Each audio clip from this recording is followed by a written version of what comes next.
Something feels different this season for Lonzo Ball. After years of fighting through knee surgeries, long intensive rehabs, and questions about what part he played, he's now in a position where everything may be riding on his ability to stay healthy, contribute at a high level, and maybe even redefine his career. What's going on, Cavs Nation? It's your boy Mac, and today we're breaking down Lonzo Ball's upcoming season, what to expect, what he needs to prove, and how big this could ultimately be for him and the Cavaliers. But before we dive in, do your boy a favor and smash that like button, subscribe to keep the NBA content coming, and hit that notification bell so you stay locked in all offseason. Let's dive in. Lonzo Ball doesn't really need an introduction. He came into the league with sky-high expectations. He was a flashy passer, a solid defender, had good size for a guard. But since 2022, his journey has been mostly sidelined. Knee trouble has kept him off the court for long stretches, including multiple surgeries, meniscus transplant, cartilage issues, etc., etc. This is a man who has been through so much turmoil and heartache from his own body. The 2024-25 season was his return, gradual, cautious, limited minutes, trying to build rhythm and trust from coaching staff and teammates alike with the Chicago Bulls, whom acquired Ball from the New Orleans Pelicans in hopes that he'd accelerate their title hopes back during the 2021 offseason. And you know what? Lonzo was pretty damn good prior to injury during that season. He put up averages of 13 points, 5.4 rebounds, 5.1 assists, 1.8 steals, and nearly 1 block per game while shooting a career best 42.3% from the field, including a scorching 42.3% from three-point distance in the 35 appearances he had up to that point. The Bulls were 27-13 at that time and looked like one of the best teams in the East, so it sucked to see him out indefinitely. Ball would miss the next 2 seasons dealing with surgeries, setbacks, and rehabs, and after enduring such a grueling process that left many people wondering at times if we'd seen the last of him, he made it back. Returned to the court on October 23rd, 2024, and ladies and gentlemen, it was enough to make a grown man shed a tear. This is a good sight. It's a feel-good story. And so far, no setbacks here in the camp. No setbacks. Just to the crowd. Checking in for the Chicago Bulls, number 2, Lonzo Ball.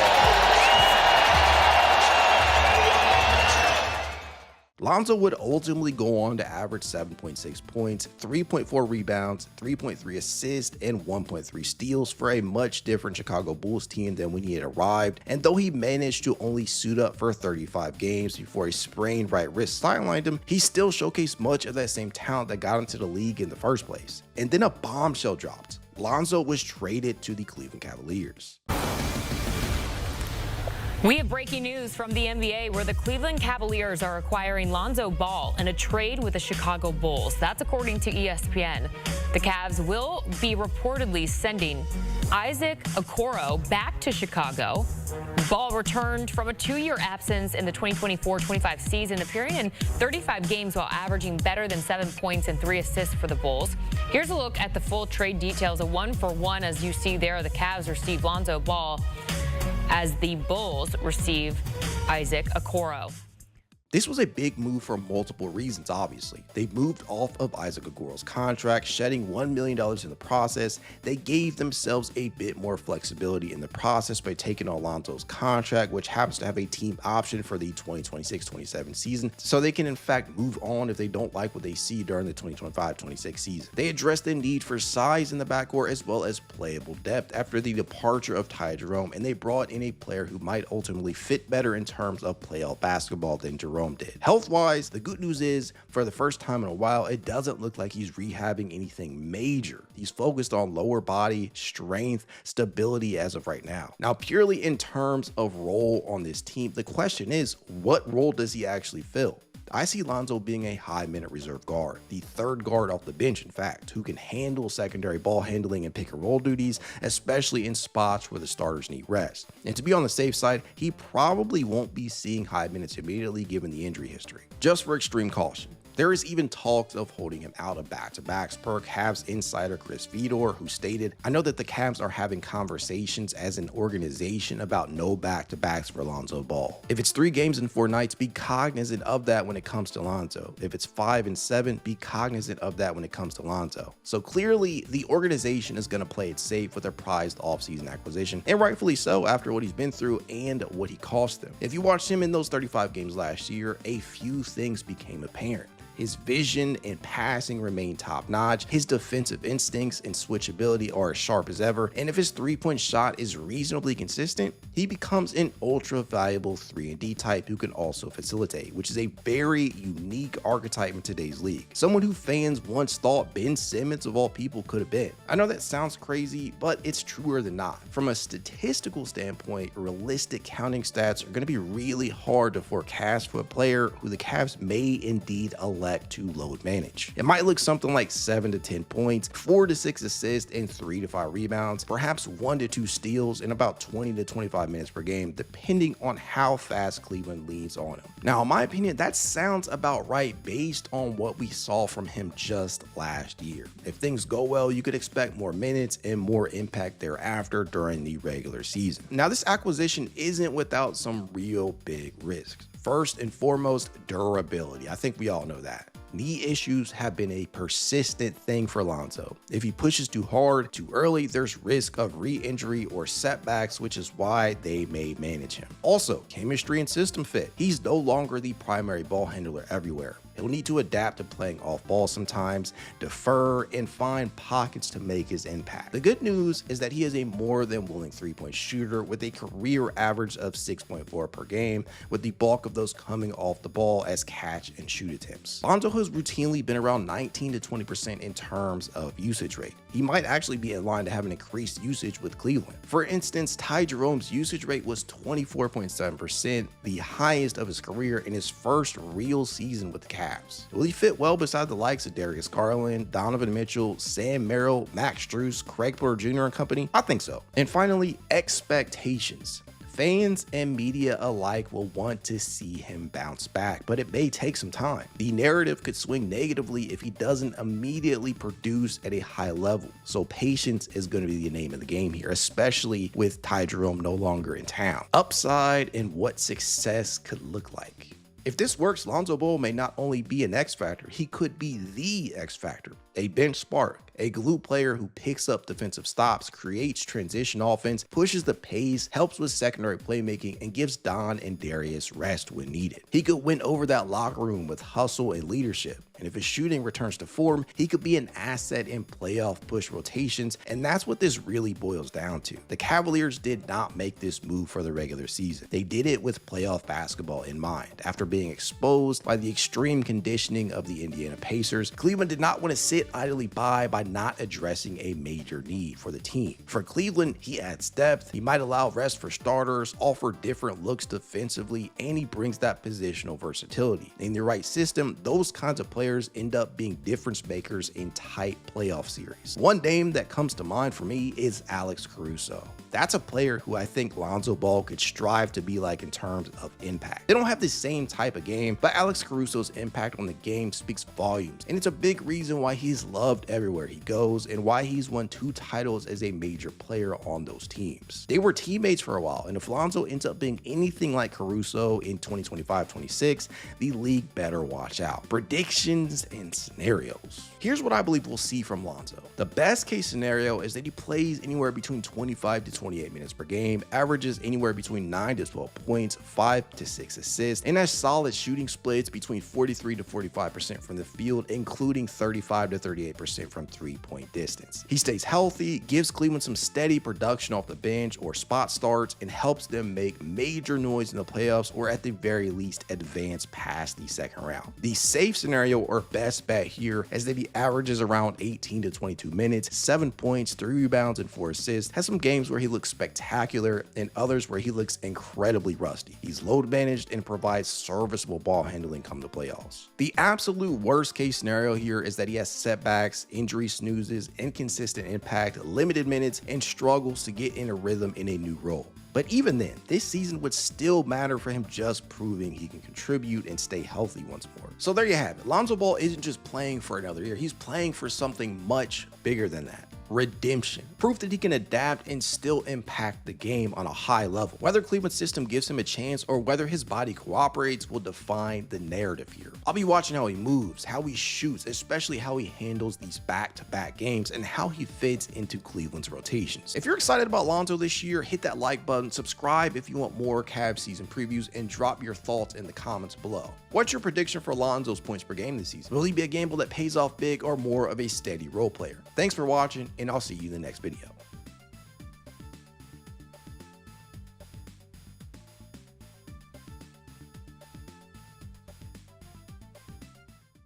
Few names in Cleveland Cavaliers history hold more weight than that of Nance. From father and resident Cavs legend Larry Nance Jr. to sons Larry Nance Jr. and younger brother Pete Nance, the Nance name carries some serious cachet around town folks. Each has spent time donning the white and gold, whether it be Senior going toe-to-toe with MJ's Bulls, Junior sharing the court with another local legend, some guy named LeBron in the NBA Finals, or simply Pete submitting his name in Cavs lore by simply logging minutes with the Cavs. The Nances have always captivated audiences in Cleveland. Look, I ain't here to rehash the past, but sometimes it's important to stop, smell the roses, and remember where you came from. And for Larry Nance Jr., this has become more than simply a possibility, but reality. Born in Akron, Ohio on New Year's Day in 1993, Jr. always seemed predestined to play NBA ball with the Nance genetics in his system, and that's exactly what happened. But it ain't every day when you get to suit up for your home state team, the same team your father became a legend with, and that your younger brother would get his first real opportunity with. That's the opportunity that Larry Nance Jr. got back during the 2017-18 NBA season when the Cavaliers acquired him from the Los Angeles Lakers.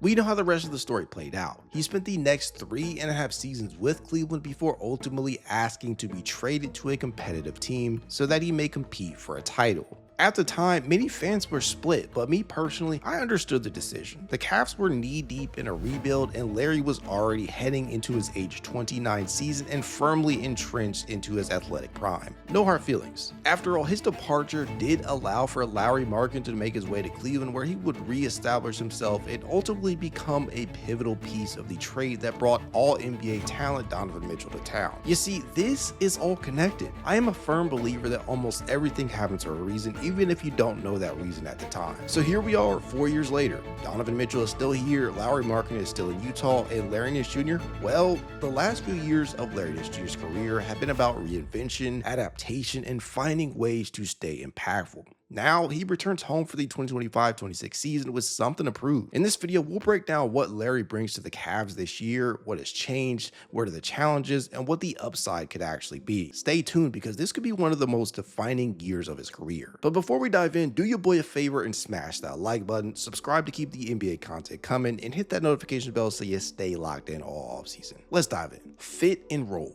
After battling through injuries and switching franchises, Larry Nance Jr. is gearing up for another pivotal season. Known for his high-flying dunks, defensive versatility, and hustle plays, Nance has the tools to be a difference maker. But with the Cavaliers reloading for a deep playoff push, what role will he play this year? That is the million-dollar question. Personally, I think he instantly becomes the third big, the first big off the bench, a role that he's quite familiar with up to this point in his career. He has spent the last 3 seasons functionally and effectively operating as a center. That may not sit well with some fans. Hell, maybe you think he's too undersized, but the reality is that Nance has actually excelled in that role due to his ability to adapt, space the floor, and provide effective rim protection. He played 62% of his minutes at center last season for the Hawks. He saw 98% of his minutes at center for the Pelicans the season prior, and he suited up for 81% of his minutes at center for the Pels the year before that. I hate to break it to you, but he's a center now. When I had Larry on the show recently, I asked him why now? What made a return to Cleveland make sense? And honestly, I loved his answer. I'm just going to ask you right off the bat, and I'm sure you've heard this question like 3,000 times since you've returned, but that's still not going to stop me from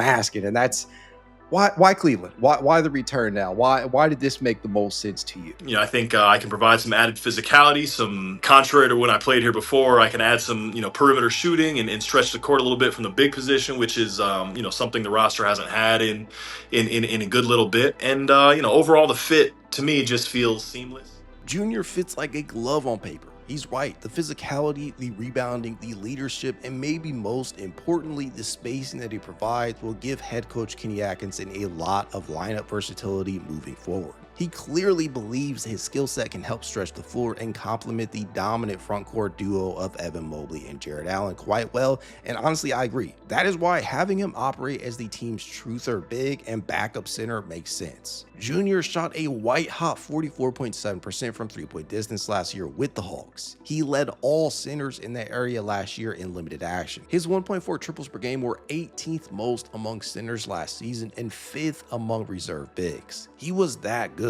He was within the 100th percentile among bigs last season in the all three-pointers category per Cleaning the Glass. This team hasn't had a player man that spot that shoots the ball that well since Kevin Love back during the 2021-22 season, a year in which Love would finish second in Sixth Man of the Year voting. It's something they've been searching for a while. But what separates that version of Love from the current version of Nance isn't the ability to drain the three-point shot with efficiency. It's his versatility, especially on the defensive end. For starters, Nance can comfortably defend the rim.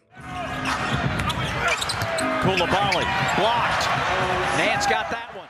B-ball index placed him within the 80th percentile in rim protection just last season, the 7th percentile in returns, and 82nd in overall post defense. In addition to that, he remains very valuable as a help defender on the interior, where he plays within the 78th percentile. He may not rack up the block totals that fans love to see, but he is quite effective as an interior defender. Placing him beside either Mobley or Allen would only further prove that point. He's also a solid perimeter defender despite some noticeable decline in lateral quickness. Now, I'm not saying he's Evan Mobley-esque in terms of switchability, but he can hold his own at times if switched upon out on the perimeter. But that's not where his bread is buttered on the perimeter though. Where he's most effective as a perimeter defender is in the passing lanes and as a pickpocket. Those are both areas that Cleveland hasn't managed to get a lot of contributions from his reserve bigs in recent years. Outside of that, Nance isn't elite on the glass, but he is dependable and he will look to fight for loose boards. The Cavs bench ranked 21st in rebounds at 15.2 per game last season, so he will definitely be a welcome addition there. With the team probably looking to take the cautious approach during the regular season, I could see more opportunities during back-to-backs when starters need rest. Also, perhaps in small ball lineups or lineups needing additional spacing. Under Coach Atkinson, who may use lineups that require bigs to be more mobile, stretch the floor, etc., Nance's evolution in three-point shooting gives him a better chance to be used creatively. At least that is the hope here.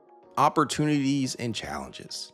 Here's the thing, this wasn't some one-way transaction. It's not something that could solely benefit the Cavaliers. Larry Nance Jr. has a big chance to reestablish value if he plays well and can be seen as an integral role player on a contending team. And don't get me wrong, I do believe that he was well on his way to reasserting himself as a valuable role player with the Hawks, even though he wasn't always viewed as an everyday player. However, injuries necessitated that he play, and ultimately it was injuries that ended his season. For one, the Cavs' offensive identity, which focuses on a lot of ball movement and a lot of threes, gives Nance room to thrive if he remains healthy. He would also be able to showcase his two-way value, contributing offense, spacing, defense, and hustle plays. All things coaches love from bench pieces, and honestly, things that often get guys paid. There are challenges too. Obviously, Larry isn't exactly the poster child for health, so he's got to remain upright. But it might be tough to do that if he's being overutilized, so Kenny and Cole will need to manage him with the appropriate level of caution. Consistency will also be something to observe. Can he hit threes regularly? Can he defend bigger and more athletic players at center? If the comments section of these videos and social media in general has taught me anything in regard to Larry, it's that people just do not view him as a true center, and they're unsure of whether or not the three-point efficiency is real. There's also a minutes competition thing here too. There are other front court players on the roster. He needs to carve out his niche. Regular contributions will be needed to stay in the rotation. Now, I don't really think he would be in danger of losing minutes given the team's current depth chart at center, but you never truly know. And last but not least, he ain't getting any younger. At 32, he won't regain peak athleticism.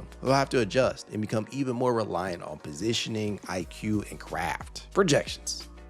If we're talking solely statistical output, I believe something in the neighborhood of 8 points, 4.5 rebounds, and 2 assists could be realistic for him while shooting 54% from the field, including around 38 to 39% from three-point range. Also, Larry himself is a big proponent of plus minus, so look for his plus minus when he's on the court. Does team spacing improve? Do his minutes help protect Mobley's legs? When Nance plays alongside second units, how much does the defense stay afloat? Is the offense flow, especially the pick and roll and drive and kick game? Overall, Nance Jr.'s return to Cleveland is loaded with potential if you think about it. If he can stay healthy and maintain his evolved shooting, he could be the X factor the Cavs need. Not in a superstar kind of way, but in that quiet, connective, glue guy way that helps a championship caliber team. It won't be easy. The margin for error is small, but this could be one of the most meaningful seasons of his career. Thanks for watching. Drop your thoughts below. Hit that like button if you think Nance will exceed expectations, and subscribe if you want to see more season previews. Go Cavs. Start from the top of the key. But here's the thing. I think he's going to put his head on the rim. Okay. Watch his head. And hold it. Oh, okay. They talked off the back. That's not bad. I was doing that in high school. Yeah. You wasn't doing that. I was doing that. Again, double tap is a 10, Chris Bryant. Come on.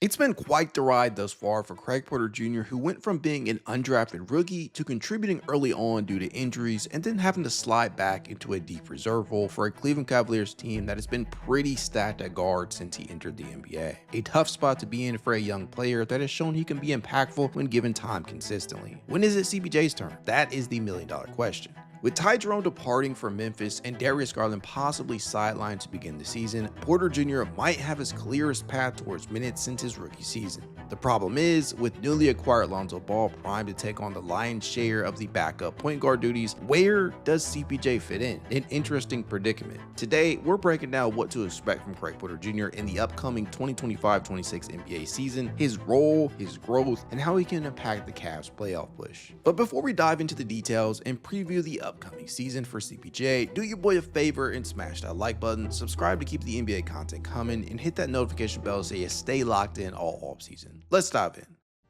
As I mentioned before, CPJ has already shown that he can contribute if called upon.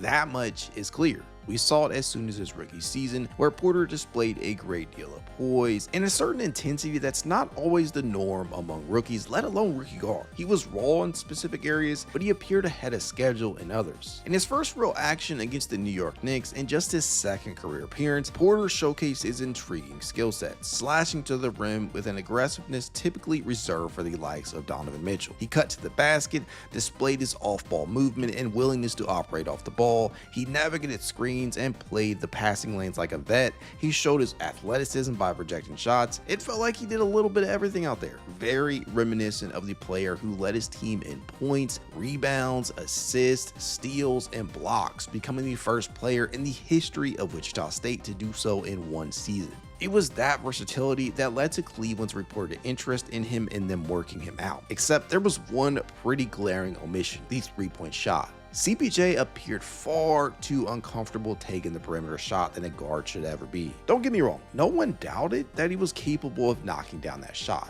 After all, he was a career 35.8% shooter at the collegiate level, but the issue has always been volume. He attempted less than 2 per outing at the amateur level, never taking more than 3.3 in any singular season, that being his senior year. CPJ, though appearing in over 51 games and logging 649 total minutes, attempted less than 34 total triples. He only attempted 3 or more in 4 of his 51 appearances. He played at least 10 minutes in 25 of those, by the way, so it wasn't as if he wasn't logging enough minutes to truly get looks. In fact, there were 31 separate occasions in which he didn't attempt at least one. Emoni Bates, also a rookie during that season, took just 1 less triple despite playing over 500 fewer minutes. Hell, even during one of CPJ's most notable games of that season, a matchup with the Joel Embiid-led Philadelphia 76ers, in which he was on the floor for over 27 minutes, Porter didn't take a single triple. Don't get me wrong, he was absolutely phenomenal phenomenal in that game, contributing in other areas as he finished with 12 points, 3 rebounds, 9 assists, and 1 block. The same thing occurred during his performance against the Denver Nuggets, in which he scored a career-high 21 points. And just like the Philly game, he added in other areas, but it didn't take a rocket scientist or basketball savant to see that he wasn't yet confident enough to take the triple. Whether it be on the ball or off of it, he just didn't appear consistently confident in his ability to knock it down. This pattern occurred pretty frequently throughout year one when he saw serious minutes. Still though, he showcased enough in year one to warrant serious belief in his potential from the fan base and coaching staff alike. It was a huge reason why the Cavs converted his two-way contract midway through his rookie season. That belief only reached a fever pitch after a coaching change, which saw the Cavs pivot from JB Bickerstaff to Kenny Atkinson.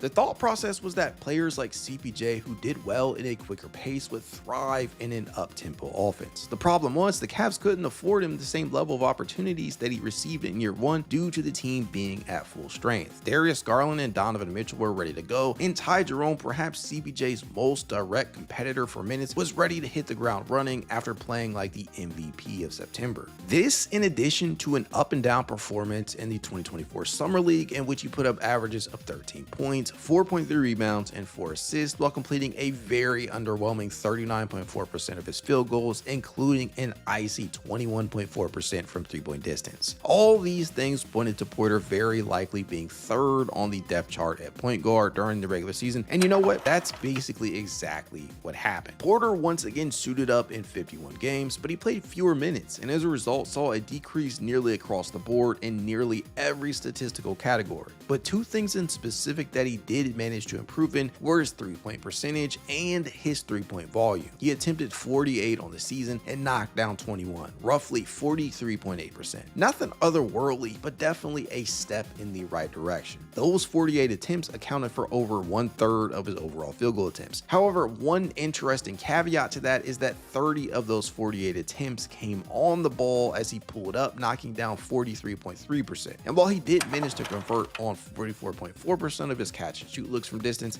18 total catch and shoot attempts doesn't exactly inspire mounds of confidence in Porter's progression as an off-ball contributor. On the ball, his decision making was severely lacking as he appeared lost at times as the ball handler. And even still, there remained hope in his progression. The calls for Craig Porter Jr. became loud during the Cavs series against Indiana, which saw Ty Jerome struggle mightily and Darius Garland extremely hobbled. And when he did manage to finally get in any meaningful minutes, it was too little too late, though he clearly added in some way. And heading into this offseason, there was so much chatter about the future and whether or not Craig was finally ready to handle the responsibility of being the first guard off the bench. And then a few dominoes started to fall in place. Darius Garland undergoes toe surgery, the Cavs draft Tyrese Proctor, they trade for Lonzo Ball, they re-signed Sam Merrill. Shortly after that, Ty Jerome walked. It felt as if each one of these moves in some shape or form were going to directly impact Porter's role this upcoming season.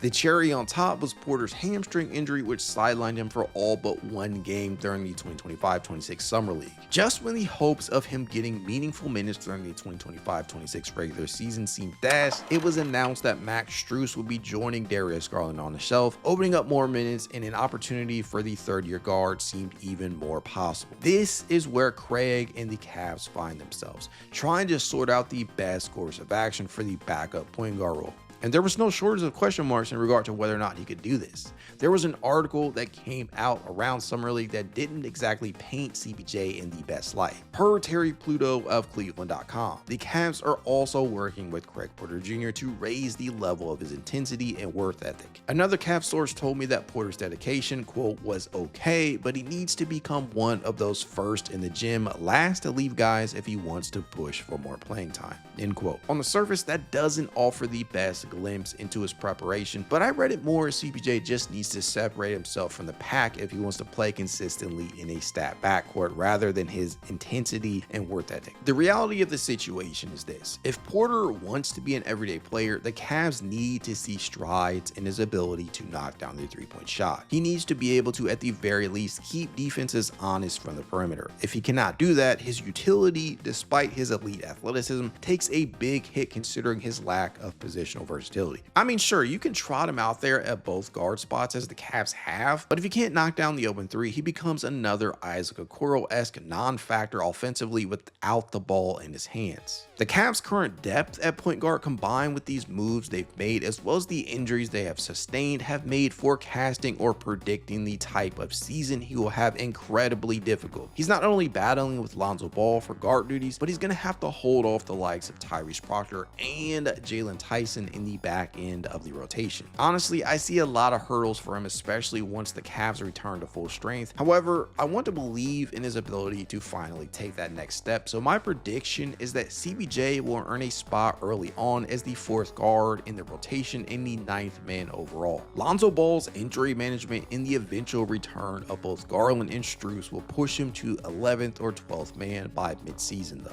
From a statistical standpoint, I think we see CBJ get up to around 8 points per game, 2.5 rebounds, and 3.5 assists while completing 46% of his field goals, including 37% of his 3-point attempts. The hope here is that while his field goal percentage and 3-point percentage take a hit, his 3-point volume increases significantly. Look for 2.5 to 3 3-point attempts per game from the 3rd-year guard. If he is able to provide that, the Cavs will likely be satisfied with his progression, at least enough to pick up his team option for the 2026-27 season. Overall, Craig Porter Jr.'s story is still being written, but his trajectory may in fact be trending upward. With hard work, defensive intensity, and a bit of offensive polish, he could become a vital piece of the Cavs rotation. If Porter can become a reliable catch and shoot threat and continue to play aggressive defense, he'll make it tough for Kenny Atkinson to keep him off the floor this season. Now, it's been well documented that Craig Porter Jr. had patterned his game after Rajon Rondo, but when I think of players Craig Porter Jr. could look to emulate, one name comes to mind: Matthew Dellavedova.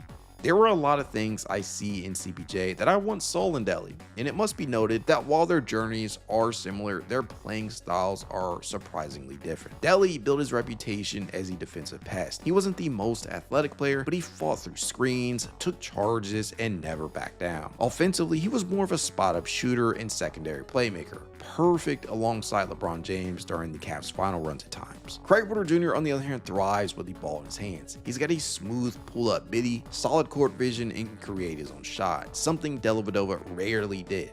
Defensively, he's active and disruptive, but his offensive versatility gives him a higher ceiling. The 3-point shot is within his game, but like Delly early on, the volume must increase. In simple terms, Delly was a defensive specialist who thrived off hustle, while Porter brings more offensive firepower, but with less defensive grit, at least for now. For Cavs fans, Dellavedova will always be remembered for his role in the 2016 championship team and his fearless play against the Golden State Warriors. Craig Porter Jr. isn't anywhere near that yet, but his early flashes suggest he could carve out a similar cult hero status, especially if it continues to grow into a reliable rotation piece. If he develops a consistent 3-point shot and keeps improving defensively, the sky's the limit. If I want Craig to remember one thing and one thing only this year, it's this: the next step isn't about the shot you take, it's about believing you actually deserve to take it. Well, what do you think Craig Porter Jr. will average this year? Drop your predictions in the comments, and don't forget to like and subscribe for more Cavs coverage all season long. Go Cavs!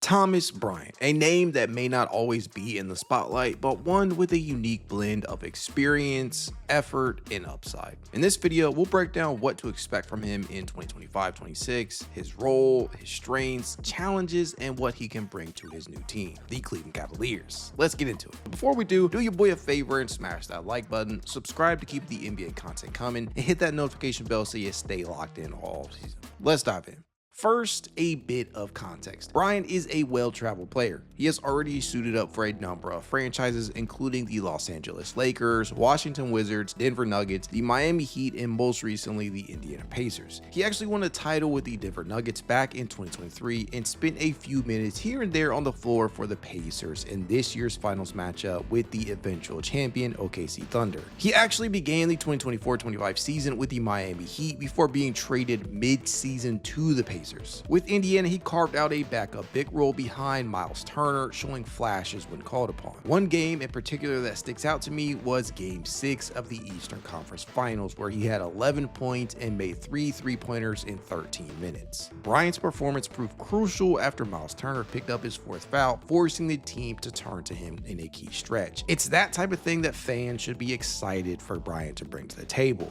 Between his stint with Miami and his short stay with Indiana, Bryant put up averages of 6.5 points, 3.8 rebounds, while knocking down 50.8% of his field goals, including 32.4% of his 3-point shots. Notably, when he started this past season, which is a sample size of 8 games, he averaged 12.3 points, 7.3 rebounds, 2.1 assists, and 1.1 blocks, pointing to what he can do with a larger opportunity. Fast forward to September 23rd, which is a week ahead of training camp, and the Cavs agreed to a 1-year deal with Bryant, a move that has many, including your boy, stoked. According to Chris Fedor of Cleveland.com, Bryant had actually been on Cleveland's radar for months, going back to the start of free agency, as it considered numerous backup bigs. Now, Fedor would go on to say that despite chatter about him possibly rebuffing all NBA offers to play overseas, Bryant opted for a 1-year deal on the veterans minimum, becoming the 14th full-time member of the Cavaliers roster. Even though that is one short of the maximum, the cap-strapped Cavs are only planning to carry 14 into the season, maintaining roster flexibility and avoiding even more lucrative luxury tax bill. Ladies and gentlemen, that tells you everything you need to know right there about the direction the team is heading in, at least in regard to that remaining roster spot, which was as expected, honestly. And in Bryant, who was measured at 6'10 and 248 pounds with a 7'6 wingspan, the Cavaliers finally have a backup big with traditional size. Strengths: offensive versatility.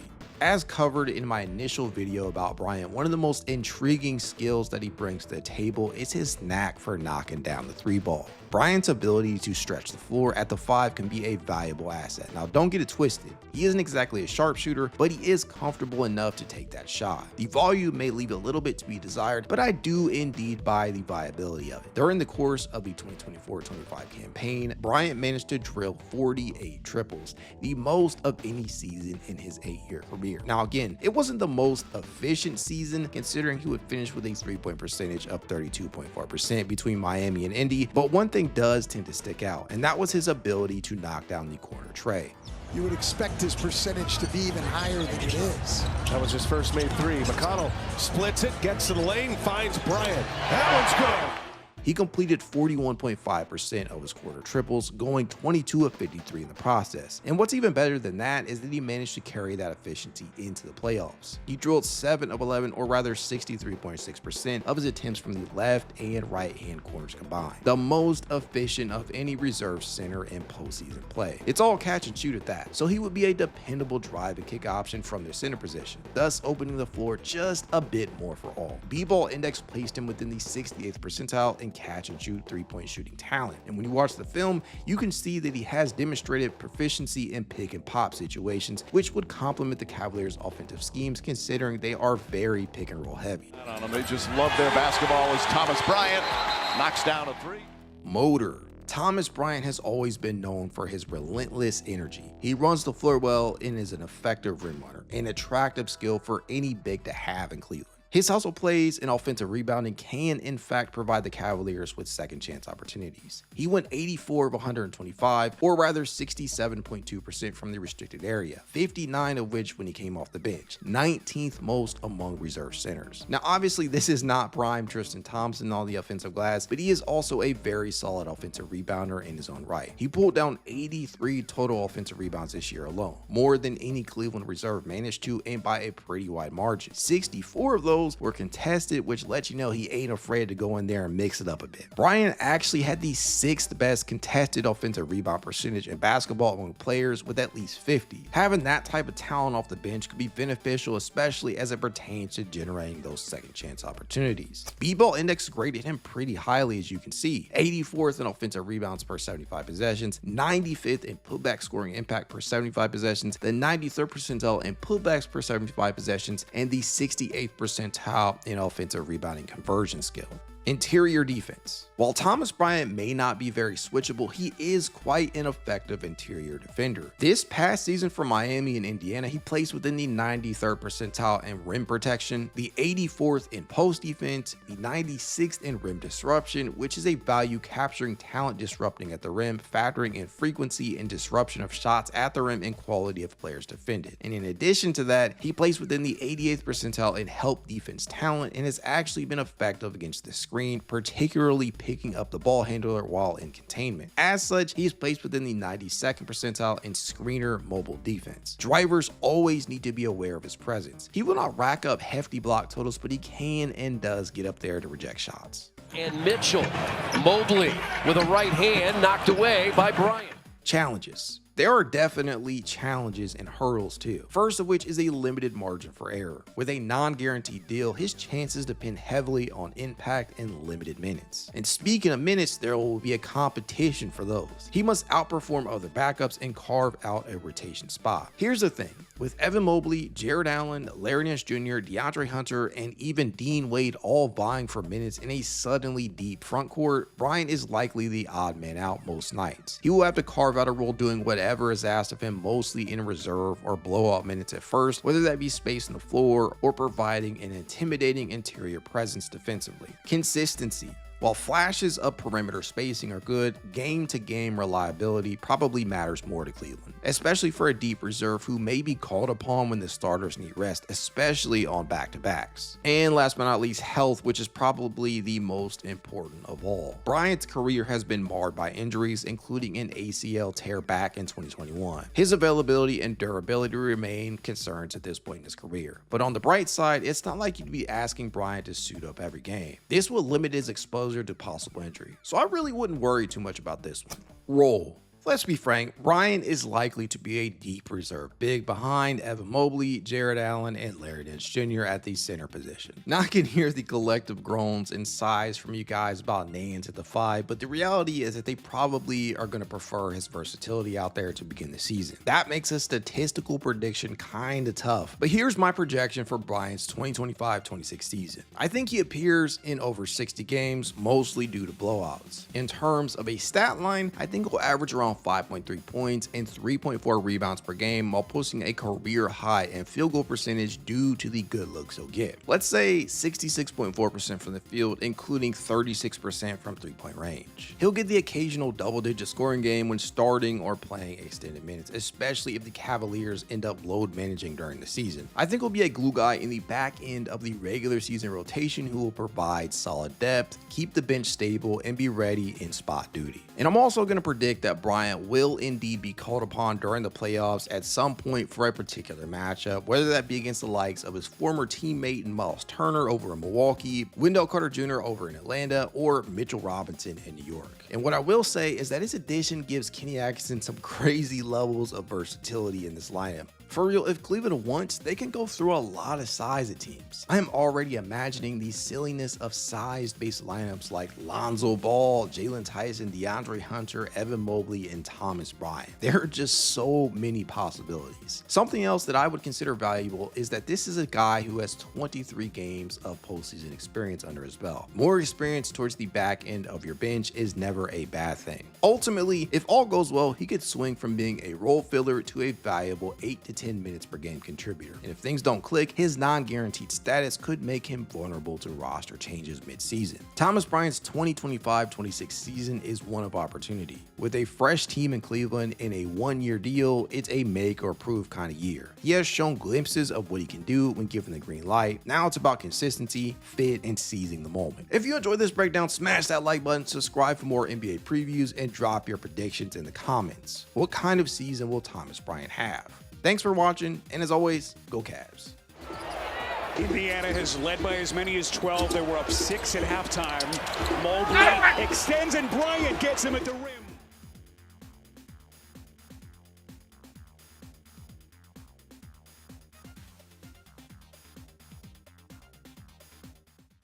When the Cleveland Cavaliers drafted Jaylon Tyson, the prevailing school of thought was that he would eventually wind up replacing the likes of either Caris LeVert or Isaac Okoro in the rotation when ready, or when one of the two departed. Fast forward to the 2025-26 offseason period, and neither are on the roster. LeVert was included in the deal that brought in DeAndre Hunter, while Ice was swapped for Lonzo Ball. And with Max Strus and Darius Garland to miss time to begin the season, there is a huge opportunity potentially in the making for Jaylon Tyson. Is this the season where he stakes his claim? From a quiet rookie year to a rising contender, can he unlock his full potential in 2025-26? That is what we are here to ponder today. But before we do your boy a favor and smash that like button, subscribe to keep the NBA content coming, and hit that notification bell so you stay locked in all offseason. Let's dive in. Drafted 20th overall by the Cleveland Cavaliers back in 2024, Tyson's rookie season was always going to be largely rooted in development. Limited minutes, roster depth, and veteran rotations all made it hard to crack the rotation early. There just wasn't a clear path for him to earn significant minutes during a tremendous regular season that saw the team win 64 games, the second most in franchise history up to that point. He appeared in 47 games, averaging 3.6 points and 2 rebounds in 9.6 minutes per game. And while there were definitely small stretches in which Tyson showcased the talent that got him taken in the first round, the circumstances just did not allow for him to truly make a name for himself. Things have since changed. As mentioned before, Caris LeVert and Isaac Okoro are no longer on the roster, ditto for Ty Jerome, and with DG and Strus to miss times to open the season, little is standing in the way of Tyson rendering himself an indispensable part of head coach Kenny Atkinson's regular season rotation. And to that end, we've heard Kenny offer nothing but praise and preach about the gospel of Tyson.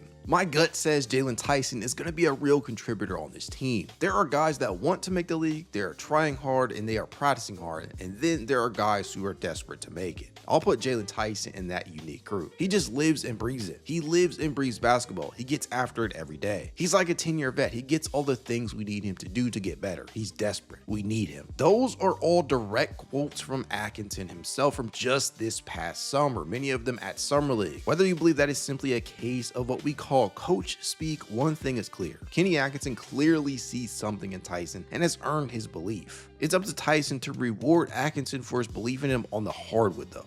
Off-season growth. We got our first real glimpse of his progress at the 2K26 Summer League back in July, where Tyson was given a real chance to handle the rock due to Craig Porter Jr.'s injury. In his second career Summer League, he posted averages of 19.7 points, 6 rebounds, 6.7 assists, 1.3 steals, and 1.3 blocks, while completing 40.4% of his field goals, including 34.8% of his three-point shots. And while the efficiency left a lot to be desired, the area in which he appeared most comfortable may have been his playmaking. All he did was dole out 20 total assists across 3 appearances. Okay, maybe that's not the whole story, as he turned the ball over 12 times as well, averaging 4 per game, but there was a certain impressiveness about his lack of fear in attempting certain types of passes. An aggressive passer, a player unwilling to compromise on his belief in his ability to feed the rock to his teammates. You can't teach that. All it did was reinforce the idea of Tyson becoming a dependable ball handler in the second unit given time. Now, off the court, Tyson has spoken openly about wanting a larger role, being able to move between on-ball and off-ball duties, becoming a point-of-attack defender, and being ready to shoot whenever the moment calls. All things that could define his early career with the Cavs. He was quoted as saying, "It's part of the NBA, you know, that year helped me learn what I can do and what I've got to do to get on the court." So for anybody coming in, you've got to understand that there's going to be a role. Your role is going to expand. I feel like I can do so much on the court. When you look at my game, I'm very versatile. I can be a secondary ball handler. I can play off ball or on ball. I can be a point of attack defender. That's the biggest thing I've been working on. There is a lot I can do for this team and will do for this team. I'm just excited for the opportunity that's going to be presented to me. Role. Tyson's path to more meaningful minutes is much clearer this year. The departures of Isaac Okoro and Ty Jerome have thinned the wing guard rotation. Now, the big question, what role will he settle into?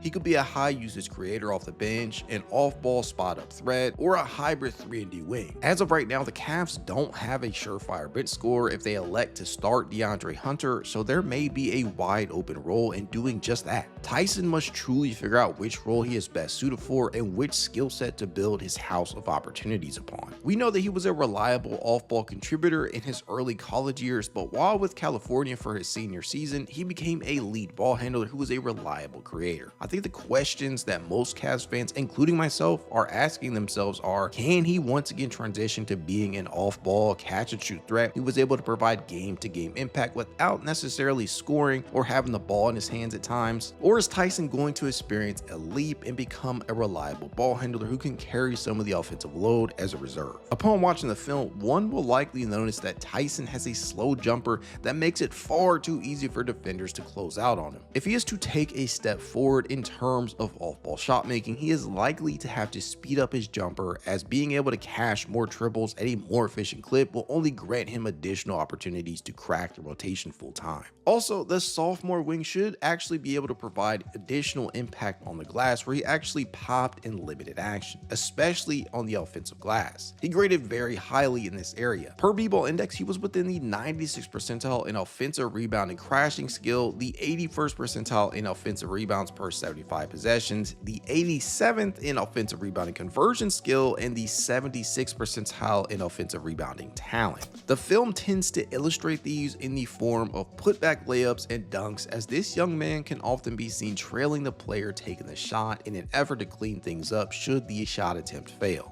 That same tenacity was also pretty present on the defensive glass, where he placed within the 93rd percentile in defensive rebounding crashing skill. I remain convinced that if he can continue to show that level of hustle on the boards overall, he can provide something truly unique to this Cavs bench. If he is able to combine his rebounding prowess and flair for playmaking with reliable perimeter spacing, Tyson will indeed become a difficult player for second units to defend, especially at his size. Providing these skills will force Kenny Atkinson into making some very difficult decisions as it relates to the back end of the rotation. Defensively, maybe the biggest thing that tends to stick out so far on the film has been his ability to fight through screens. Tyson is already a very solid screen navigator. It's an area in which he plays within the 91st percentile. He's not a finished product on this end. He still has work to do defending the perimeter in isolation, but if he is able to continue to provide his blend of physicality and hustle out there, he could become a truly reliable two-way wing who the Cavaliers sorely need.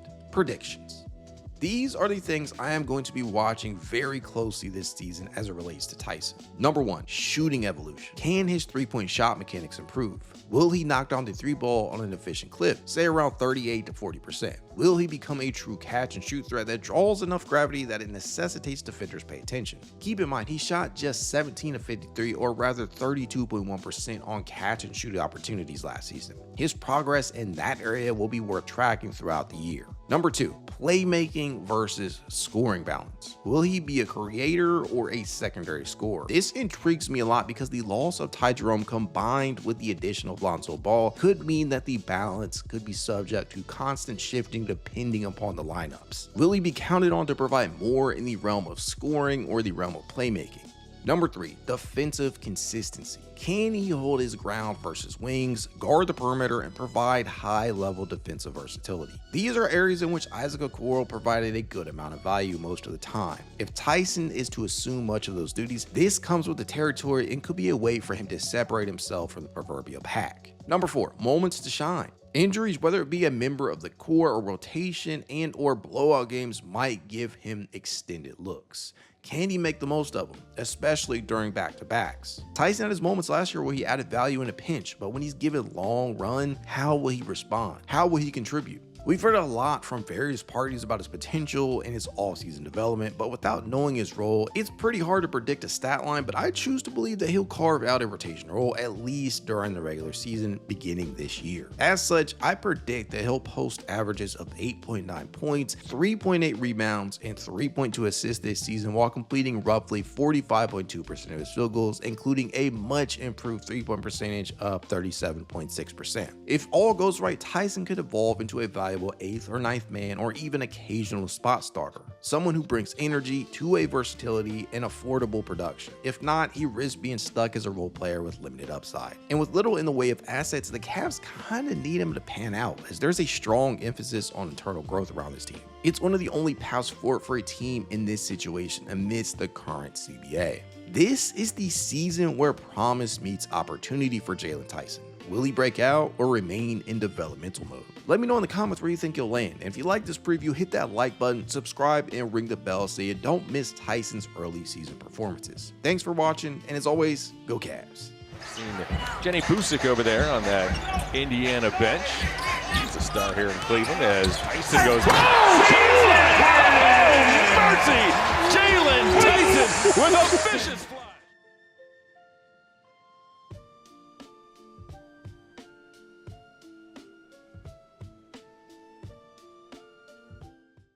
Sam Merrill, Money Merrill, one of the NBA's quieter success stories. And as he heads into the new season, what should we expect from him? Today, we're breaking down his journey, strengths, role, and what his ceiling might be in 2025-26. But before we do your boy a favor and smash that like button, subscribe to keep the NBA content coming, hit that notification bell so you stay locked in all season. Let's dive in.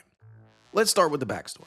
Sam Merrill hails from Utah. He starred at Utah State, where he left a mark. He scored 2,197 career points, which is second all-time in USU history, and dished out 477 assists. He entered the NBA as the very last pick in the 2020 draft, 60th overall, joining the Milwaukee Bucks, and as a rookie, he was part of the team that won the 2021 NBA title. Over the next few seasons, he bounced around Milwaukee, Memphis, Sacramento, before landing in Cleveland. And while in Cleveland, he has gradually carved out a bench role. It truly started during 2023-24 Summer League play, though. All Merrill did was post averages of 20.4 points, 4 rebounds, and 2.8 assists while drilling an absurd 44.6% of his threes. In fact, his 25 total triples led all players during Summer League play. If nothing else, it was clear that the much emphasized marksmanship was more than just hearsay. Then the 2023-24 regular season began, a campaign in which Cleveland experienced a lot of injury struggles. Ty Jerome missed basically the entire season, Darius Garland suffered a broken jaw, Evan Mobley missed over 32 games with various ailments, and Donovan Mitchell broke down during the playoffs. As a result, Merrill was given a much heavier dose of minutes than previously envisioned. He used them to his advantage and turned in a season in which he posted averages of 8 points, 2 rebounds, and 1.8 assists while completing 40.2% of his field goals, including 40.4% on his three-point shot. The USU product drilled 143 total triples, one of 36 players to make over 100 trays and shoot 40% or better from range. Merrill knocked down 4 or more triples in 16 of his 61 appearances that season and a staggering 7 or more in 3. The marksmanship was on full display for much of the season. That said, he wasn't nearly as effective come the 2023-24 postseason, where he would manage just 3.3 points per game. He still knocked down a respectable 37% from deep, but he shot just 34.5% overall, as he was rendered mostly an afterthought. But hopes were high after Kenny Atkinson was brought in. The movement and motion offense he was bringing with him was thought to be a true game changer for players like Sam Merrill, who thrived with ball movement. And you know what? Though he didn't experience the same level of efficiency that he displayed in year 1 with Cleveland, it genuinely felt as if he added in other areas or became a more well-rounded version of himself. I thought he improved. In 2024-25, he played a career-high 71 games, averaging 7.2 points, 2.2 rebounds, and 1.5 assists on a career-best 19.7 minutes per game. He knocked down 40.4% of his field goals, including 37.2% from three-point distance. The Cavaliers rewarded him with a shiny new 4-year, $38 million extension, signaling confidence in his fit and role going forward. He actually signed the most lucrative contract for any 60th overall pick in NBA history. If that ain't a come up, I don't know what is, y'all. Key strengths and role.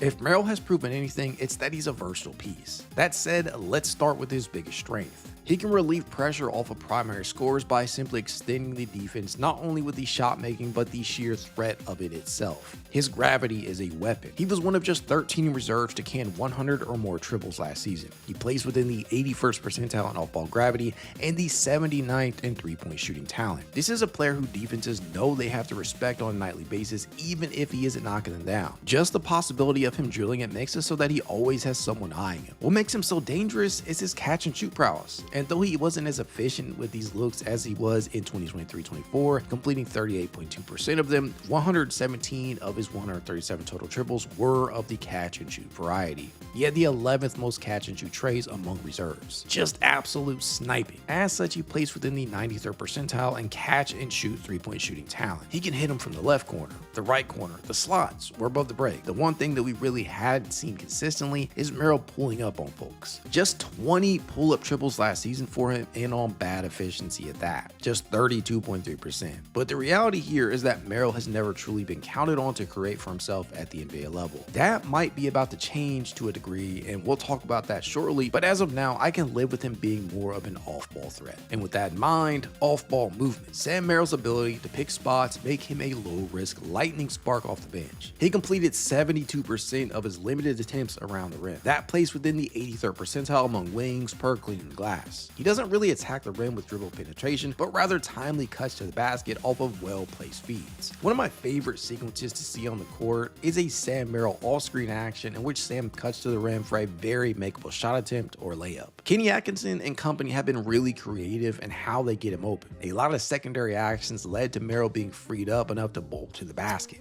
Fueled his summer workouts. Said it took him about 3 weeks to watch the replay of that Game 7 loss. Merrill got inside for the layup.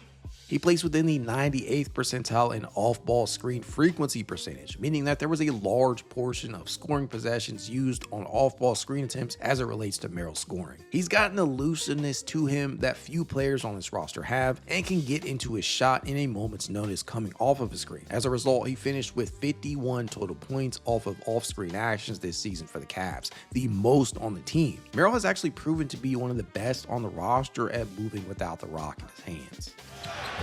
14-point advantage. Bucks have led the entire way. Our old friend Sam Merrill trading that one. Defensive effort and energy. Here's the thing, Sam Merrill will not blow you away athletically, but what he brings is hustle, awareness, and effort. He knows who he is and who he's not, and he uses his strengths as a defender to his advantage. His anticipation and body control often allow him to stand his ground as a defender in isolation. It's a huge reason why he was credited with limiting his opponents to such a low field goal percentage. Among players who have defended at least 500 field goal attempts, Merrill has the 20th best defensive field goal percentage in the NBA at 43.5%. It's actually the best mark on the team. He graded within the 55th percentile in perimeter isolation defense this year, and it's not necessarily something to truly boast about, but it's also nothing truly terrible either. It's middle of the pack. Where he definitely excels is his navigation of screens, both as an on-ball defender and when chasing his assignment around them. This man placed within the 93rd percentile in ball screen navigation and the 100th percentile in off-ball chaser defense this past season. He was the best player in the entire league out of 559 qualifying players in the latter category. The USU product knows how to place angles and has an extremely good sense of where the pick is going to come from and just how to traverse it. I realize that Merrill will likely never be seen as a lockdown defender, but he more than holds his own due to his ability to stay attached to them. It's this skill set that honestly should have him being viewed as a 3-and-D wing. There by Sam Merrill. Koulibaly checks the shot clock and shows 8. He looks to drive baseline. Sam stood his ground. As for his role, honestly, it's pretty fluid. Sam Merrill will likely begin the season starting alongside Donovan Mitchell in the backcourt, and with the injuries and subsequent surgeries of Darius Garland and Max Strus, the latter of which will likely be out until possibly January, Merrill is in a perfect position to truly solidify himself in a Cavs rotation that has some question marks heading into the 2025-26 campaign. He may in fact be asked to handle the rock the most he ever has at the NBA level, and I am very interested in seeing that play out. It's not as if it's something we've never seen him do though.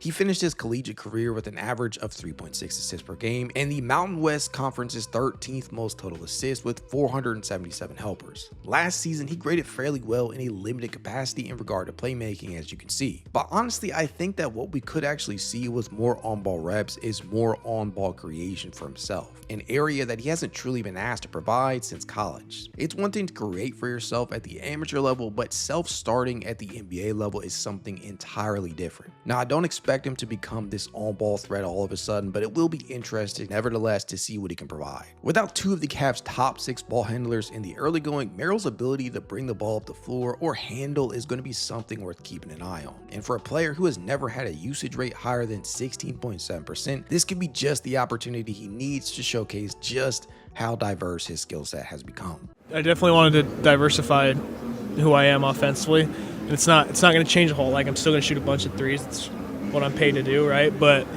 like I've said this, I know I'm capable of more because I've done it. Like, I didn't just shoot threes in college. Like, I can make a mid-range jumper, I can make a floater, but because I had to find a way to integrate myself into the league, like, all I did was shoot threes. Like all I worked on was threes and the occasional finishes, but like this summer there was a real effort to like get my touch back around the rim, shoot some mid-range shots. Like again, it's not going to be a heavy dose, like you know what good shots are, but just being able to diversify it more so that, you know, when I get run off the line, unless it's clear, I'm looking to pass, and some teams know that.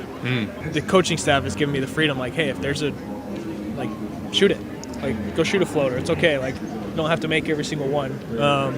And now I need to be willing to go try that out and get that feel back, but I feel really good about where I'm at as far as that goes. And then challenges and risk factors. Of course, there are always hurdles. Directly tied to the aforementioned usage rate is touches. Merrill averaged 22.7 per game last season, 9th on the team removing the fluff. He was 11th in 2023-24. His numbers will likely depend on consistency and catching rhythm. With so many mouths to feed and younger players itching for their own opportunities, Merrill could just as easily lose minutes or touches if he struggles to get into a good rhythm. Defense and size. At about 6'4" or 6'5", depending upon where you look, he can be tested on switches, bigger wings, or in mismatch situations. This is probably where most of the ire is drawn from fans. Merrill's size could be a limiting factor in how effective he can be defensively relative to where he is actually seeing minutes. The problem is that at times he overstays his welcome at the 3, a place where Kenny Atkinson has given him a ton of run at. Merrill played 73% of his minutes at small forward last season, and while the numbers tend to point to him being a positive there are indeed times when he is outmatched from a size standpoint. With more depth in town this time around, it's on Atkinson to balance things out a bit better. Just don't overplay Sam there is all I'm saying. Roster dynamics. The Cavaliers' backcourt additions and departures may affect his minutes and role. Ty Jerome and Isaac Okoro may no longer be on the roster, but Lonzo Ball, Craig Porter Jr., and Jaylon Tyson will all be looking to log minutes at the 1, 2, and 3 this year. Donovan Mitchell hasn't gone anywhere, and Darius, Garland, and Max Strus will eventually return. Tyrese Proctor may get some early season opportunities at times as well, and DeAndre Hunter and Dean Wade will see minutes at the 3. In other words, there will be no shortage of competition for minutes.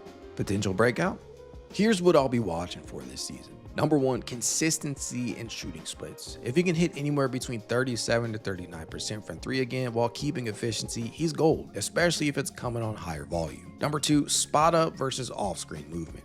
How Kenny Atkinson will deploy him matters. If he can get open looks off movement, that's huge. It's been the norm for Merrill in his nearly 140 games with the Cavs. Number 3, defensive matchups. If he can hold his own or at the very least not be a liability out there, that raises his floor. I choose to believe that this will be the case, especially with what he's shown on that end of the floor. Number 4, minute fluctuations. His ceiling depends heavily on how many minutes he's given in favorable matchups, and this might actually pertain more to the playoffs than anything else though. Number 5, clutch late game usage. Will we actually see Merrill in crunch time moments? While I'd like to sit up here and tell you that I know what Atkinson is going to do with the closing lineups, the truth is it's way too early to tell. Prediction. So what's my projection? Honestly, this is a little more straightforward than some of my other predictions thus far due to Merrill having more of a guaranteed role heading into the season. I see Merrill putting up something like 9.7 points per game, shooting around 38.9% from 3-point range, with usage fluctuating due to his role eventually shifting to mostly off the bench in say 18 to 22 minutes per game.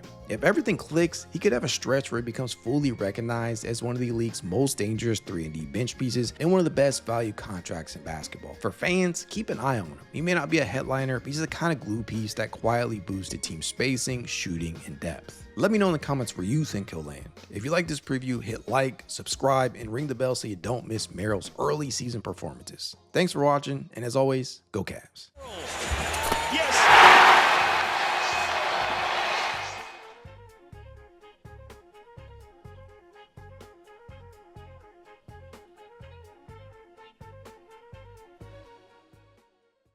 Dean motherfucking Wade, the real Wade, the white blanket. Yes, that last one is real. Look, whatever you choose to call him, one thing is certain. Dean Wade might not always grab the headlines, but his impact on the Cleveland Cavaliers is rather undeniable. As the team heads into the new season, Wade is entering maybe the most important year of his life. So what can we expect from him in 2025? Let's talk about it. But before we do your boy a favor and smash that like button, subscribe to keep the NBA content coming, and hit that notification bell so you stay locked in all offseason.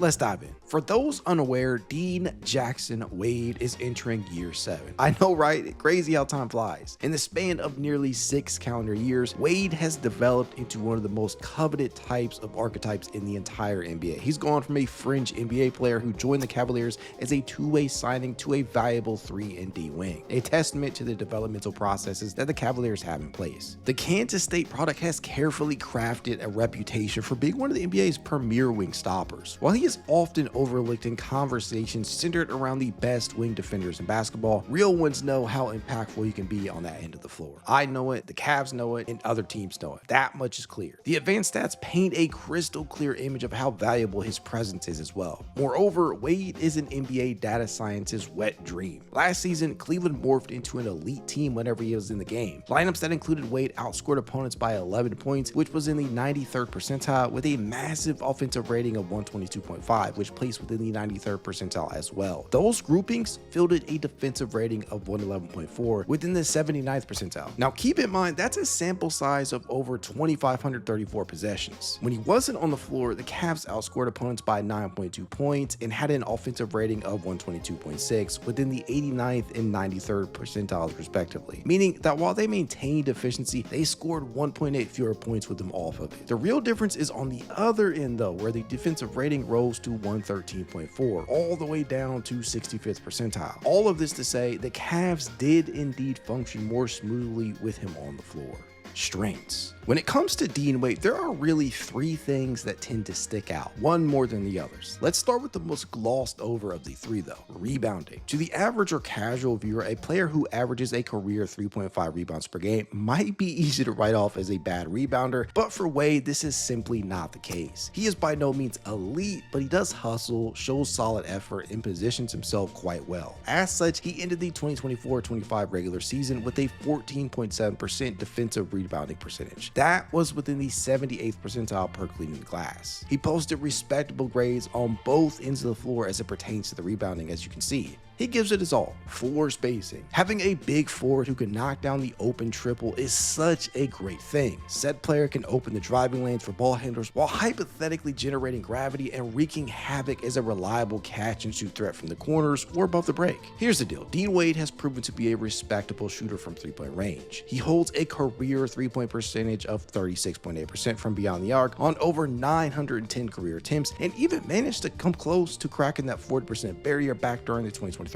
season, in which he drilled 79 trades on a still career high 39.1%. He has completed no worse than 35.4% of his triples in any of his 6 seasons. Now, during the course of the 2024-25 campaign, the K-State product attempted a career high 222 triples, a number on the surface that sounds solid, and while it's okay, I do think we are always left with that feeling that that number should be higher. Now, I don't know about you guys, but I've had that feeling year after year after year with Wade. It's never left. Every year we are greeted with an extremely low usage, low touch output from him. Wade finished this past season with a usage rate of 10%, which is in the 2nd percentile among forwards. He's never been higher than 12.1%. We all want him to let that shot fly, but the reality is that it's not necessarily as simple as it seems. And I know that I'm kind of harping on this a bit, and I might sound a little bit harsh on Wade, but this is coming from somebody who's been a big fan of Wade for years and just wants to see him at his best. As the 5th option most nights, attempts and touches can honestly be hard to come by. His 3.8 3-point attempts per contest were also another career high, but his percentage left a lot to be desired. He canned 36% of his triples, which placed within the 56th percentile. Now, that does not scream, give me more opportunities. That said, he shouldn't be discouraged from getting more shots up. The problem is, I don't think the Cavs are the ones to blame. It's Wade. He can be visibly hesitant to pull the trigger at times. He will defer to others even when he has clean looks or open space in front of him, which can have a ripple effect on the rest of the offense and flow.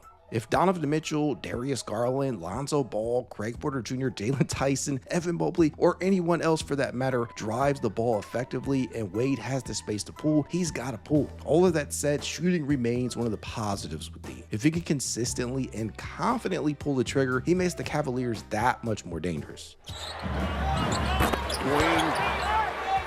Wade. The defensive versatility. This is Wade's best strength, hands down. It's the most visible thing too. During these stretches of any one individual game throughout a season, he can go from defending a high-level scorer at guard to a rangy wing out on the perimeter to a beefy big down in the post. And while the latter is not always a favorable matchup for him, having a player that is able to switch so seamlessly defensively is a massive deal, especially one that can knock down the triple and is coming off the bench most of the time. It's a luxury that more than a few teams lack. As such, the Cavs continue to deploy him as a weapon on that end consistently. Just this past season, he placed within the 98th percentile in defensive positional versatility, 15th out of 569 qualifying players, which is no small feat. Add to that the fact that he is often tasked with cooling down or flat out stopping the toughest perimeter assignment on a nightly basis. B-Ball Index placed him within the 87th percentile in matchup difficulty. He spent time defending every position. In 2024-25 alone, Wade limited the likes of Jamal Murray to 1-7, Miles Bridges to 1-7, Desmond Bane to 1-6, Jaylen Brown to 2-6, Kobe White to 1-5, and Tyrese Maxey to 2-6. Of course, it wasn't all sunshine and rainbows, as Pascal Siakam absolutely cooked him, both during the regular season and postseason. Siakam was credited with going 10 of 13 against him during the regular season and 9 of 14 in the playoffs. But while Siakam did actually get the best of him, you do need players willing to take on the challenge of shutting down the stars, and Wade has proven to be more than willing on that end. He remains as sturdy as ever on the perimeter, where he plays within the 85th percentile in perimeter isolation defense, and his navigation of screens is top notch. He was in the 95th percentile there. Believe it or not, Wade was actually one of 5 different Cavaliers to be in the 90th percentile or better in ball screen navigation. He was as solid as ever when chasing his assignments around off-ball screens as well. Let's talk about his role. Wade's role has always honestly been tied to his versatility. At 6'9" with a clean jumper, he is capable of giving Cleveland floor spacing on offense and has always had the ability to switch across positions on defense. The Cavs value him as that glue guy, somebody who doesn't necessarily need the ball in his hands to make a difference. As such, he is operated like a float, maneuvering between any position of need at any point of a game. One quick look at his positional breakdown over on Cleaning the Glass will tell you probably everything you need to know about how versatile the Cavaliers feel he is. While Wade spent the bulk of his minutes at power forward last year, 67% to be exact, he also managed to spend 20% of his minutes at the 3 and even logged 13% at center due to a combination of Cleveland's lack of reliable center depth prior to the offseason and an even stronger embrace of small ball. With the additions of Thomas Bryant and Larry Nance Jr., as well as the early season absence of Max Strus, Wade should be able to function exclusively as a 3-4 rather than 4-5 this year. Now, don't get me wrong, positional versatility is always a great thing to have, and the Cavaliers now have a lot more of it, but the problem with that at times can be an over-reliance on a player at a certain position. Wade might be more appreciated by the fan base if he wasn't always asked to play up a position. This is something similar to what we see with Sam Merrill. So if the Cavaliers and Kenny Atkinson can manage Dean Wade in a specific way, I think he could look much more valuable out there, even more so than he already is. Wade has essentially occupied the same role for years. He spaces the floor, moves solidly without the ball, isn't the type of player to stymie ball movement, and his ability to switch 1 through 5 and play high-level help defense have made him an invaluable asset on the defensive side of the floor. As the advanced stats tend to indicate, you can mold a functional and even thriving offensive lineup with Wade on the court. When he is operating at the height of his powers, Wade is a connective tissue in a 5-out lineup, a style of basketball that the Cavaliers are intent on being able to play both offensively and guard against defensively, and Wade plays a key role in that. Here in the third. Good stifling defense here by the Cavs as Clowney forces up a shot that hits iron, but it's grabbed by... Challenges. Just like with any other player out there, there are risks and potential challenges involved in playing Wade. Health and consistency. The biggest challenge for Wade is availability. As they say, availability is the best ability. Injuries have held him back at various points basically every season, limiting his rhythm and his impact as well. Staying healthy will be key to him not only locking down consistent minutes in Kenny Atkinson's rotation, but to continue to prove his worth in a contract year. Confidence on offense. Sometimes Wade can be too passive. We all see it. He'll pass up open looks or hesitate when defenses close out. The Cavs need him to be confident and decisive. When he's aggressive, his shooting really changes the dynamic of the offense. There may be no better example of what a confident Dean Wade can do than his legendary performance against the Boston Celtics, in which he scored 20 fourth quarter points. The Cavs need more of that Dean Wade. Uses it. Garland goes behind the back. Jarrett Allen on a kick. Wade. Splash! Competition for minutes. With the Cavaliers adding more depth this season, Wade will have to fight for consistent playing time. He'll need to prove that his defensive versatility and shooting make him one of the most reliable options on the bench. Now, I think that he has shown how important he can be, but his offensive production needs to be more potent this year in order to justify a larger role. Prediction. So what's the actual outlook for Dean Wade this season? If he can stay healthy and play with confidence, he has a chance to be one of Cleveland's most important role players. He may not fill up the stat sheet every night, but his shooting, defense, and hustle give the Cavs a steady presence on both ends of the floor. That's huge on a team with multiple high-usage stars. Wade thrives doing the little things, screen setting, boxing out, hustle plays. That doesn't always show up in the box score, but does in fact contribute to winning basketball. 3 turnovers. Chris Dunn is back out there. Powell, the floater. I don't think Dean Wade is necessarily in line for a huge increase in three-point volume, but if he's able to increase it just slightly to say 4.3 attempts per game while also upping his efficiency, he could easily set a career high in scoring. I predict that we will see about 6.6 points, 4.4 rebounds, and maybe 1.5 assists while completing 43% of his field goals, including 39.5% from three-point range. The potential has always been there, but then again, that is what frustrates me so much about Dean Wade. He has all the tools. It's all about putting them to use. In a season where the Cavs are looking to make a championship run in a wide open Eastern Conference, Dean Wade could be the kind of under-the-radar X factor that makes all the difference. The reality, though, is that in an offseason in which Wade was actively shopped, something he is very aware of, Wade may in fact be entering his final season as a Cavalier if things don't play out a certain way. It's on Wade to prove he's still worth holding on to. What do you think, Cavs fans? Can Dean Wade stay healthy and carve out a big role this year? Drop your thoughts in the comments, and don't forget to like, subscribe, and hit that notification bell for more Cavs content all season long. As always, go Cavs. Skidding. Oh, Dean Wade. Wade. Whoa. Wade. Man.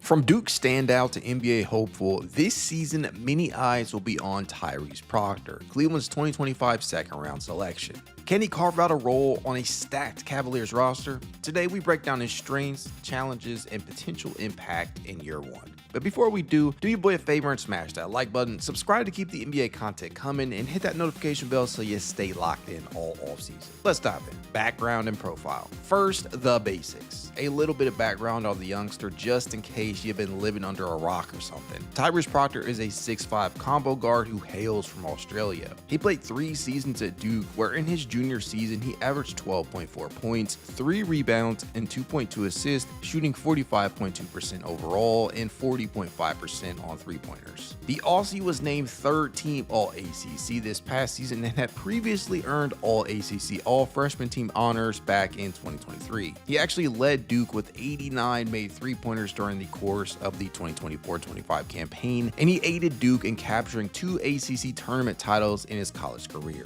He was known for many things at the collegiate level, but above all, Duke coaches and scouts praised his shooting stroke, off-ball movement, and basketball IQ, all of which were visible out on the court. No doubt a huge reason why the Cavaliers decided to buy stock in him.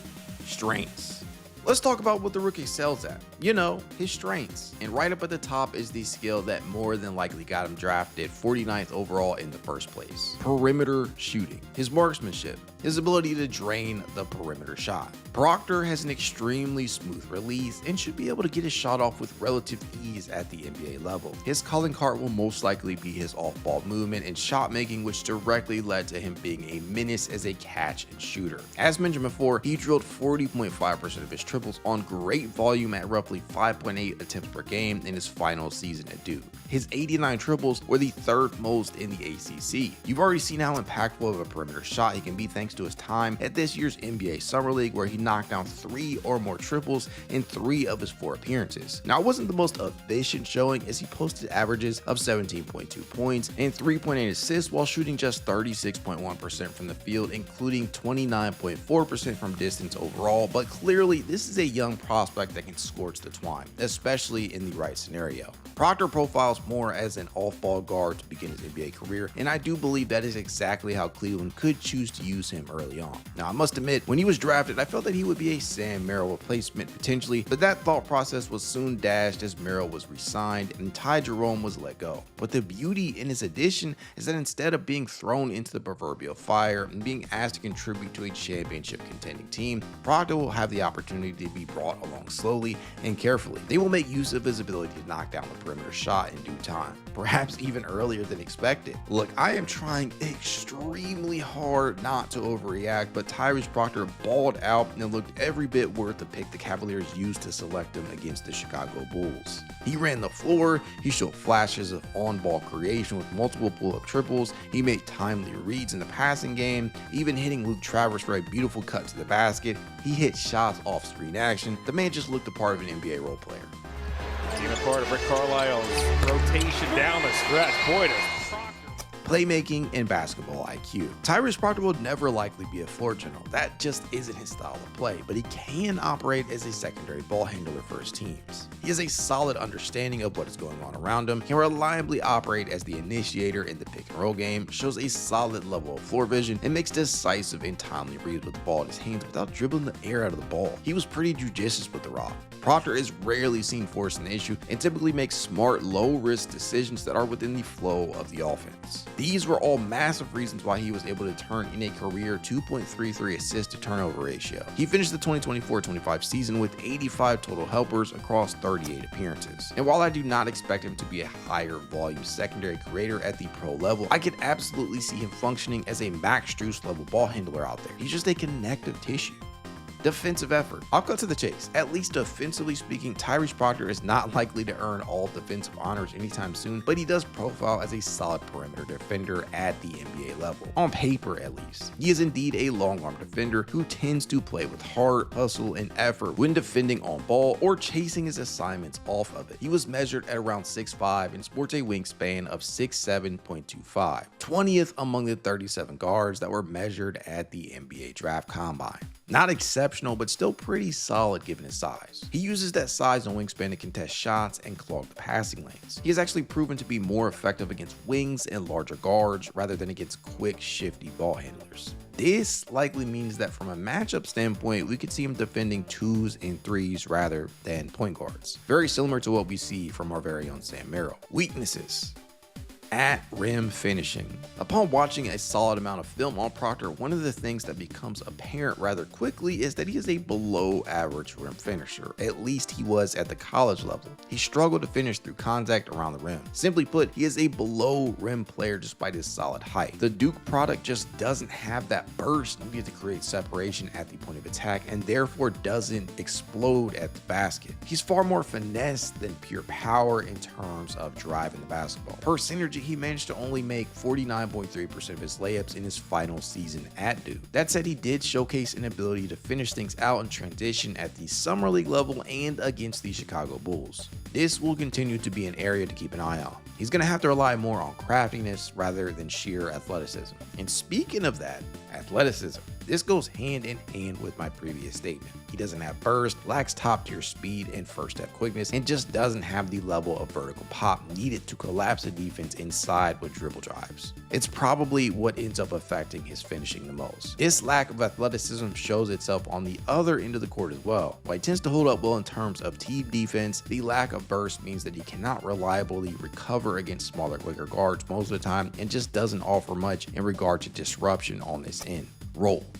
Look, I'll be blunt, Tyrese Proctor is indeed fighting an uphill battle in regard to playing time in year one. He has a lot working against him, and ultimately there are obstacles that he must move past. First off, Cleveland's backcourt is absolutely stacked. You've got Donovan Mitchell and Darius Garland, the starters and 2 all-star caliber guards at that. There are veterans like Max Strus and Sam Merrill, and last but certainly not least, the Cavs' prized acquisition of the offseason, Lonzo Ball. All of these guys are competing for guard minutes. Now, there will undoubtedly be some spillover into the small forward, as many of these players can line up at the 3, but even with that being the case, Proctor has the most hill to climb. He is presumptively the low man on the totem pole. The role vacated by Ty Jerome is likely to be filled, and so too is the back end of the rotation. This leads me to believe that we should expect limited minutes for Proctor early on. It likely amounts to spot duty and blowouts, or on nights when the stars rest, such as back-to-backs. In the recent news of Lonzo Ball's game management, as well as the uncertainty around Max Strus' timetable and whether or not Darius Garland will be available at the start of the season, there remains a chance that he sees the court earlier than expected. If he is to carve out a role eventually on such a deep roster, he'll need to show that he can hold up defensively at the NBA level, while also displaying a reliable enough shooting stroke under pressure to expand his role. Now, as mentioned before, he will likely begin his NBA career off ball, and as long as he can knock down the open 3 and keep his assignments honest and in front of him, he can earn a spot before too long. His debut against the Chicago Bulls only further illustrates the belief that Cleveland placed in him was valid. He looks the part, just gotta be patient. Prediction.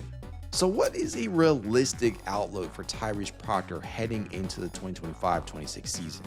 Honestly, I think it's a relatively straightforward one. I expect a deep reserve role, something in the neighborhood of maybe 7 to 10 minutes per night. And I will put myself on record as saying that I think we will see him pop in 1 to 2 standout performances this year when opportunity strikes, probably on the latter half of a back-to-back. If he nails his threes, plays with energy on defense, and takes care of the ball, he could emerge as a hidden gem in Cleveland's rotation, a potential steal, at least in the near future. From a statistical standpoint, I think we will get something in line with what we got from CBJ this most recent season. I'm going to predict a stat line of 3.9 points, 1 rebound, and 1.1 assists while completing 42% of his field goals and 38% of his triples. This is a hard one to predict given the circumstances, so time will indeed tell. Long term, if he rounds out his playmaking and adds strength, he could develop into a 3-and-D swing guard in time, a valuable piece for any contending team. But for now, the goal is simple. Get on the floor, make plays, and show he belongs. Here's what to watch for Tyson in his rookie year. Shooting splits. Can he sustain 40% from 3 at the next level? Turnover rate and decision making when asked to run the offense. Can he be decisive with the ball in his hands?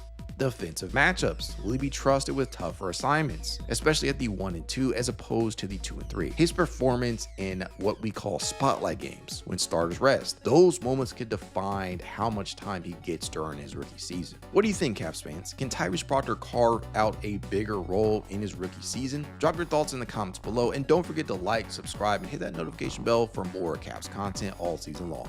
As always, go Cavs. Individual 4-0 run. Proctor on the cross. Miller's right with him. Step back. And he got it. Big time move right there. Rookie Proctor.